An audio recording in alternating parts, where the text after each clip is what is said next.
Welcome to Design Downtime, the podcast where we celebrate the joys of living a balanced creative life. I'm your host, Guy Siegel, a design director in Toronto, Canada, and I invite you to join me on this journey as we redefine what it means to be a successful design professional. Let's break free from the shackles of hustle culture and embrace the full spectrum of human experience, because life is too precious to be spent only in pursuit of productivity. Today, I'm delighted to talk to Lex Lofthouse. Lex is a senior designer at Nzime, a digital agency in the UK. She has been working in the design industry for over 15 years. She began her career in the cold regions of Scotland and now lives and works in Nottingham. She specializes in UX and digital design, but her skill set also includes branding and print design. She's even semi-competent in some basic HTML and CSS, but that's where she draws the line. Despite being a professional designer, she has also gained an odd reputation as an advocate for Comic Sans, the world's most misunderstood typeface. In her spare time, Lex is a massive Pokémon fan and has been since its release in the UK in 1999. Lex, welcome to the show.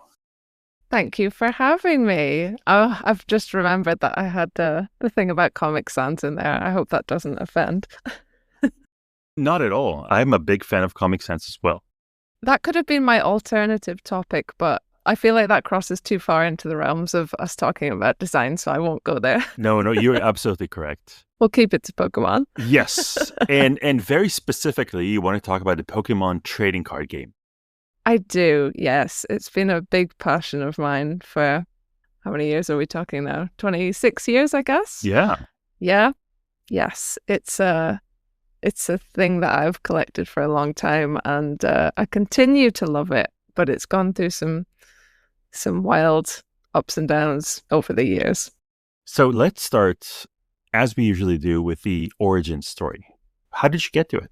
So I think I'd said it up there that Pokemon just generally got released in the UK and I think the US in 1999. And that was through the Game Boy games, like Red and Blue came out, but also the trading card game. And there was the first set that came out was just called the base set. I think it's 102 cards in that. And it kind of took the world by storm as well as the games. And I was completely hooked on that. I was 9 years old at that point. So I was probably the target demographic, to be honest. Traded at school, bought from the local corner shop, like a convenience store.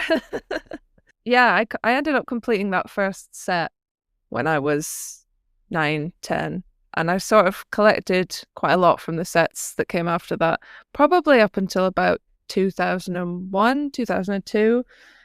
And then I kind of fell off for a little while because I became a teenager and I had other interests and it kind of fell by the wayside, but I still kind of had that interest in Pokemon just generally as a franchise IP for a while. Played the video games still. They still interested me as I was getting older, but the card game I kind of fell off that a little bit and I never played it. So there's kind of two sides to it. There's the collecting side and then there's the actual game that you can play. And I only really collected as a kid, but playing it was a bit more difficult because I lived in Scotland at the time and kind of the middle of nowhere Scotland. So it was a little trickier to find people to play with. So that was, I guess, where it kind of started. And then between then and 2016, I didn't really carry on collecting.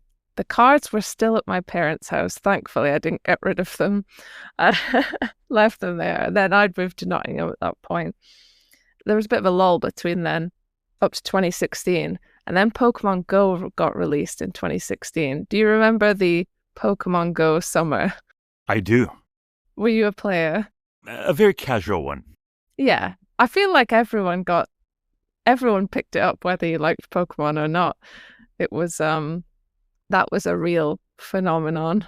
And I think generally Pokemon as a franchise was quite quiet until that point. It still had a quite loyal fan base, and whether that was the cards or the game or even just people collecting plushies, that's another big part of it.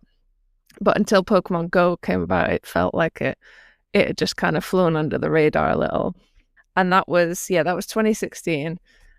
And alongside Pokemon Go coming out, they released a new set.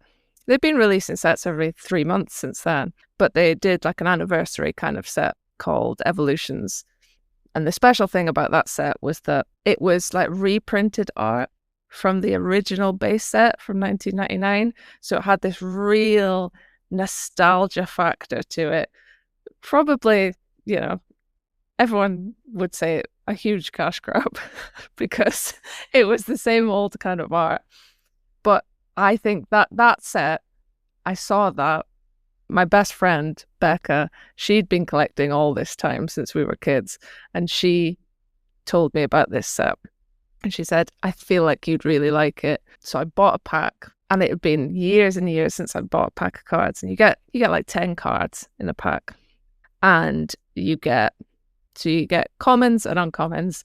You get a reverse holo, which is any card in the set basically, can be like a nicer version. And then you get a rare, which can be anything from a 50 pence card to at that point, probably about an £80 or dollar kind of card. So I opened one pack and I got what was probably the chase card of the set, not really knowing, but it had that nostalgic factor for me because it was the same chase card from the original set, which was a Charizard. And that's usually the chase card in any set that has it. So I opened that in a pack. So I was immediately hooked again. At 26 years old, I was back in the game, and that was it. I ended up collecting that set in its entirety as well. And since then, I've got adult money now, so it's been a bit of a journey since 2016 to now, building up more of a collection, and also getting into playing the game as well. It's been a lot easier now, being older and nearer a lot more people and leagues where you can play the game. So what drew you in the first place to collecting those cards? Were you a collector of other things? Are you a collector? Not really. This is another really, really niche collection. This is quite a normal one, especially now. Like Pokemon card collecting is quite a normal thing. But I have another really niche collection, which is, I don't know if you've ever watched Doctor Who. When that kind of came back around in 2005, 2006, I think, there's a character in it, and I loved like her wardrobe that she wore in the series. And I'm not really a cosplayer, but I ended up like collecting some of the kind of screen accurate things that she wore. She was the companion. And so that's the only other thing I collect, is if I ever see that. It's a lot harder nowadays because it's 20 years on. But yes, that's the other thing I collect. But no, I think just the shiny cardboard of Pokemon cards was just like the thing that it's like crack for kids, I guess, to put it in a non-PC way. And that followed me. I think the nostalgic aspect has followed me into adulthood, as it does with, people who now have adult money for the big Lego sets, similar kind of thing, I think. I think that's probably why it's stuck. There was that big kind of lull, but yeah, I'm fully back in it now. When I sort of came back into it in 2016 and 17, I would say that was a really good period for Pokemon card collecting as well. It had a little bit of a boom with the kind of Pokemon Go hype, but it was still quite affordable and accessible and fun to do. And then 2020 rolled around and it all kind of changed again. It kind of took a bit of a turn in 2020, as I'm sure quite a lot of collectible hobbies probably did. I don't know if there's anything that you collect that might have had a similar thing. So tell me more about 2020. What changed for you? So I was still collecting and I was playing the game. I'd done like a few kind of regional tournaments as well. So I was very much split between collecting and playing the trading card game. But then 2020 rolled around and obviously the pandemic happened. And that, I thought that would actually end up, Pokemon cards would maybe take a dip. They weren't very expensive, even some of the older ones back then. But actually everyone was kind of not spending their money. So they were pursuing old hobbies, I guess. So the Pokemon card market went really, really crazy. So if you're collecting any kind of vintage sets or the Charizard cards, for example, they just shot up in price.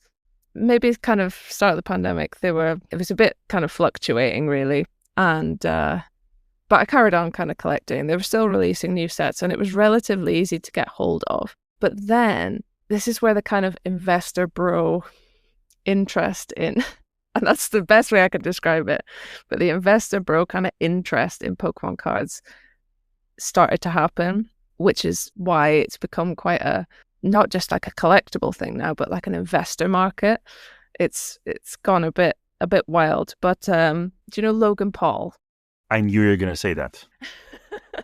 So Logan Paul, if there's one person who really doesn't like Logan Paul, it's me, because he ruined my kind of niche hobby.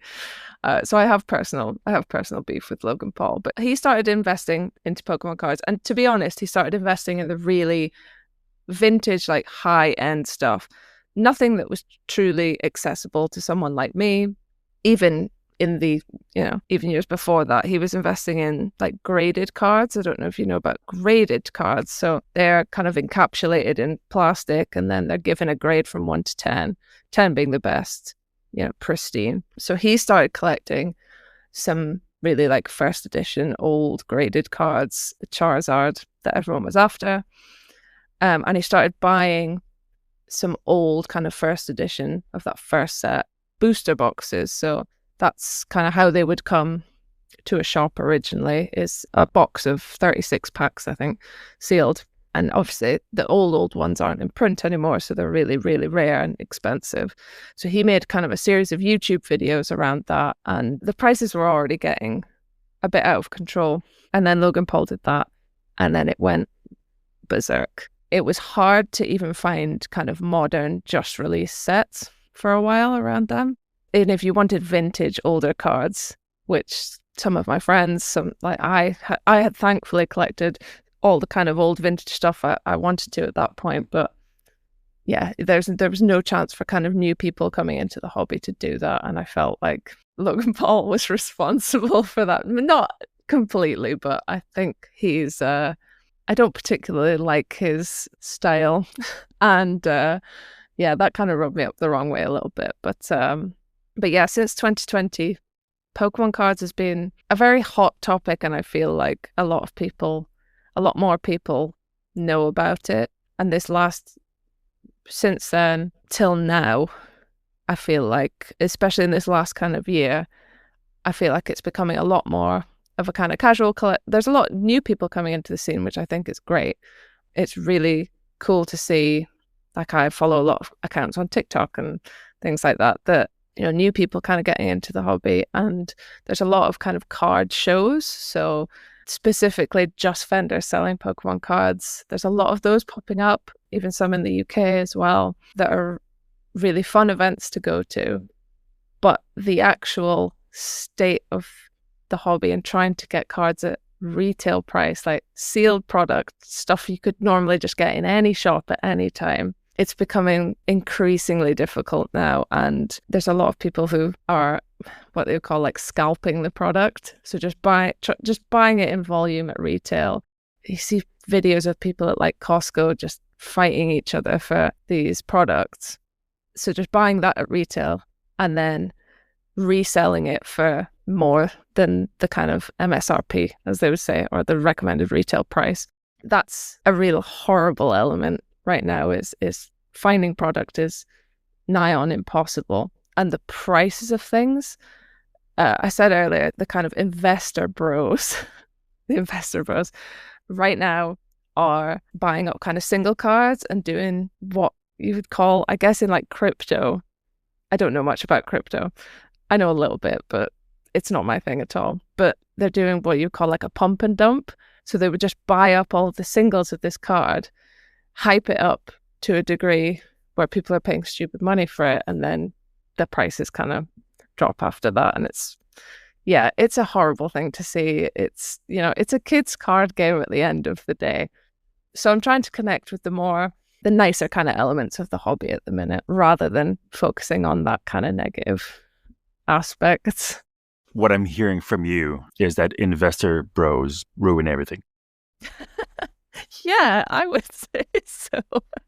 Yeah, I'm not a fan of the whole, trying to make money off of what is, I say, essentially a kind of kids card game, and like kids can't get the product.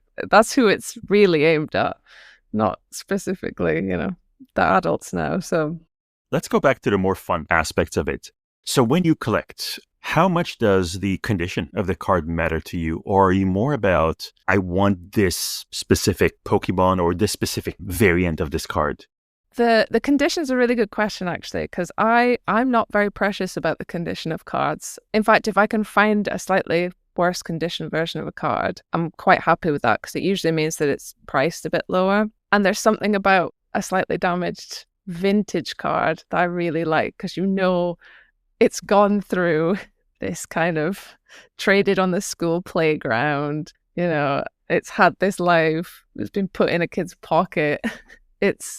I like that kind of aspect. So damaged cards I actually quite like, because I feel like they've got a bit of a story. I'm not particularly interested in the grading aspect of it. And typically you want a card in a good condition to grade it so that it gets that higher sort of number against it. So that doesn't really bother me too much. I know that is, some people specifically will buy cards to grade them, or they'll buy graded cards and collect solely that. But I just have kind of folders of cards that I just like to look at them. So I don't really mind if they've got scratches at all. I think that's gives them a story, gives them a bit of backstory, a bit of lore. So I like that. Do you have a strategy for collection? Are you collecting Pokemon of specific regions? Are you collecting of specific generation or specific energy type? What's your approach? I do. I have a few kind of different collections. So like back in the vintage days, I collected it by set. So you just collect the whole set of cards. And I collected that first set in full when I was a kid. And then when I was older, I finished off, I think, up to the first 5 original sets. They were quite low set numbers in the vintage card days as well, so it's slightly easier. Now the sets are really, really big, so I don't aim to collect full kind of sets anymore.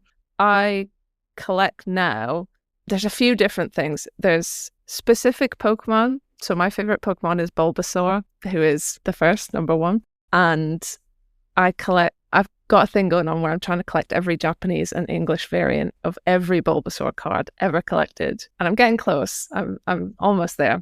So I've got that, and I collect another Pokemon called Lapras, another one called Wooper. So I've got kind of collections of each of those, every variant of that card, essentially.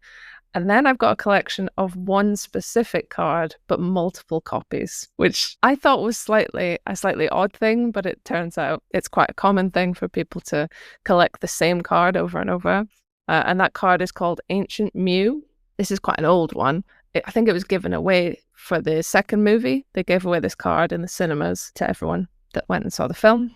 And it's quite a unique card because it's hollow on both sides. It's the only card that's hollow on both sides of the card. And it's not in English or Japanese. It's not in any discernible language. So it's not a playable card and has never been in any way, shape or form. So it's a really unique kind of card. But it was printed into the ground for this release. So it was really easy to pick up for, £3-4 back in the day. It's not now. It's gone.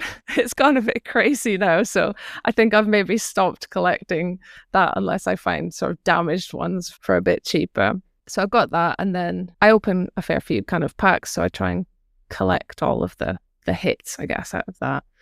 And most recently, I've started a collection of what I would just call cute Pokemon, just the cute ones. And I've got them in sparkly sleeves. So it might just be a kind of common card.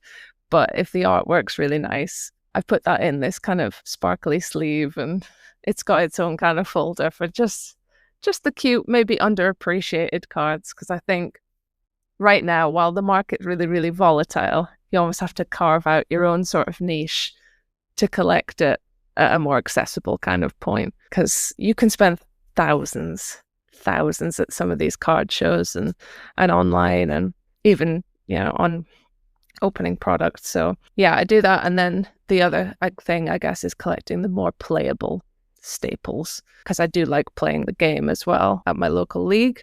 So I've got a deck. I've got a couple of decks that you can play. So I guess that's another type of collection, essentially, is getting the kind of cards, because you need multiples of the same card for that to make a kind of viable competitive deck. So I've got a couple of them as well. So some cards that might be really common or uncommon end up being slightly pricier. And sometimes collectors don't know why, and it's because it's a really playable card that all the players kind of want. So I'm quite in tune with that. Whereas some other friends I've got that just collect, they're not quite sure why that card is so popular, essentially. Let's talk a bit about the game itself. You said you participate in local or regional tournaments. Yes, that's as far as I've got. So there's usually like a local league, which you can look at on the Pokemon website.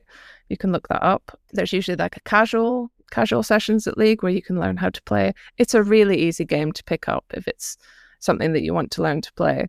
It's one of the most accessible trading card playable games, I think, from a price point of view as well, to get into. Like Magic, it depends what kind of format you play, not very accessible from a price point of view. Yu-Gi-Oh is even worse. I'm not sure about the others, but Pokemon's pretty easy enough to get into. So you can play casual. Local leagues will usually then have a thing called a League Challenge and a League Cup, and that's where you can start to earn points over the year, called championship points. And if you earn enough championship points, you can qualify for like the world championships. And in between that, there's like a regional championship, which you don't have to qualify for. You can sign up. I've done 4 of them, I think, in the past.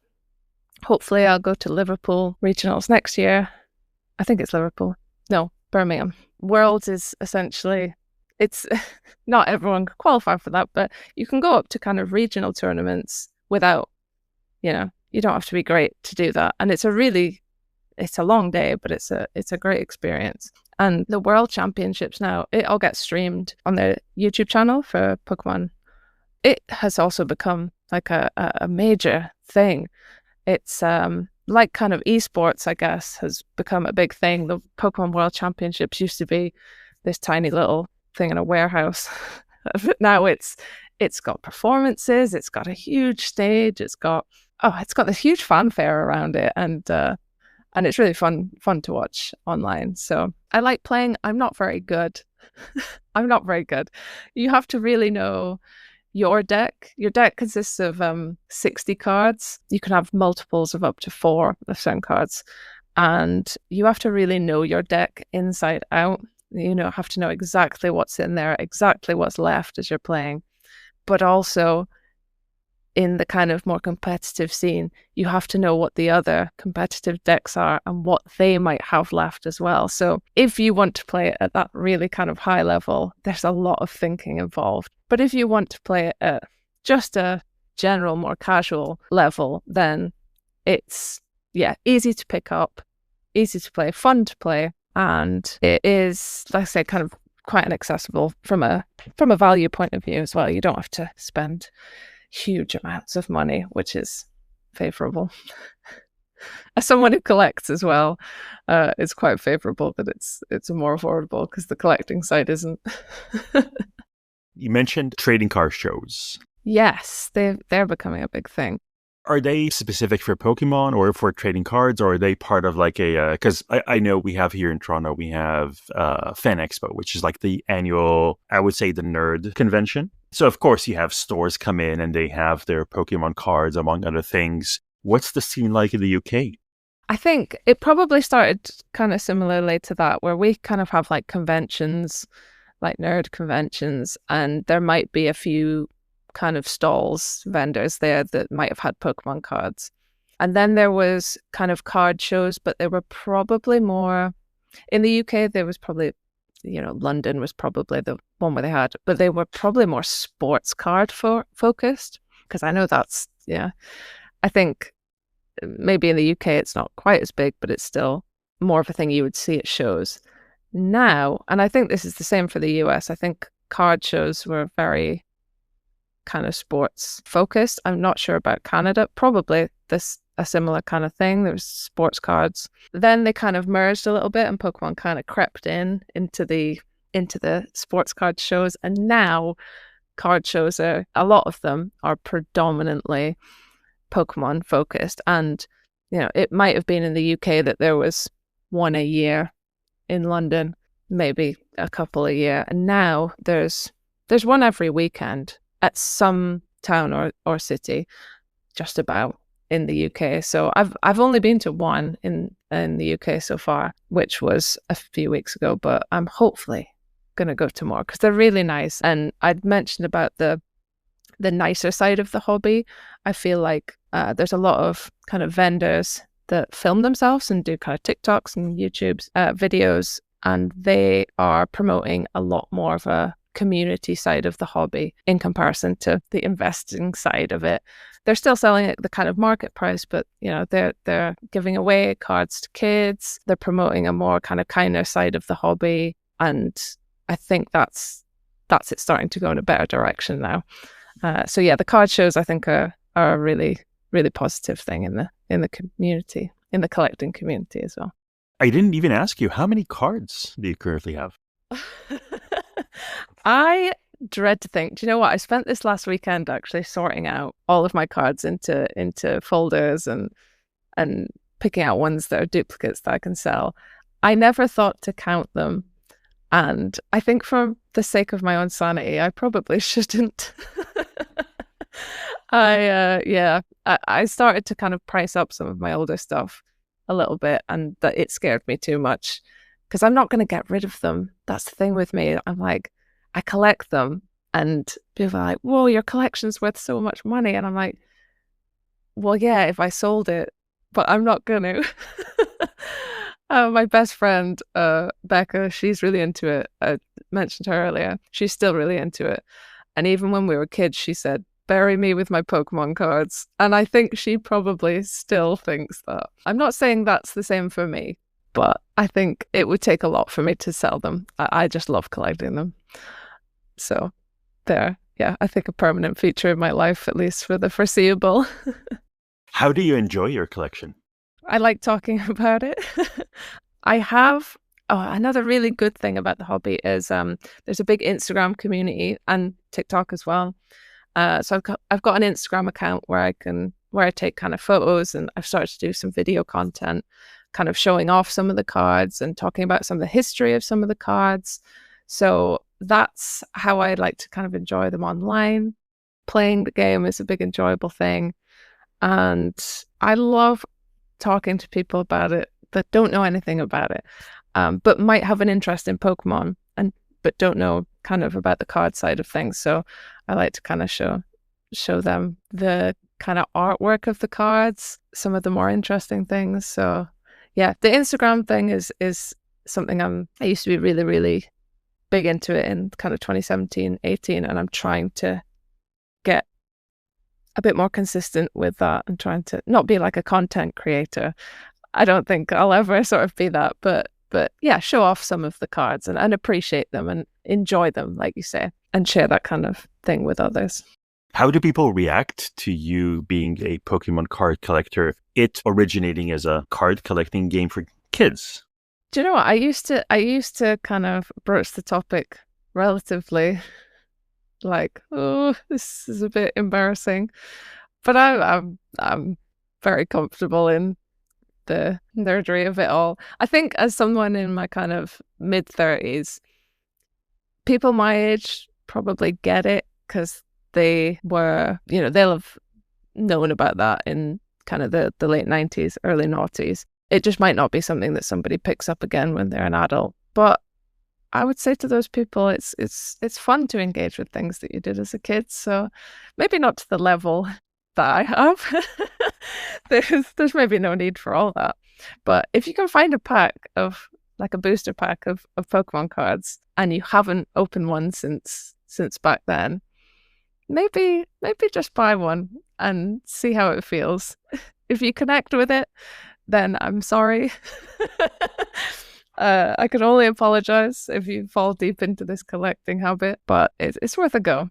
They're about think they're about £4 a packet now in the UK. So it's just worth a little dip of the toe into that water if you ever were a fan of it back then. Lex, where can people find you? If they would like to find me in a professional capacity, my website is Loftio, that's LOFTIO.co.uk. Or if they want to find my Pokemon Instagram account, my handle on there is Bulbio, which is BULBIO. So that's where they can find me. Awesome. Thank you so much for joining us today. Thank you for having me and listening to me talk all things Pokemon.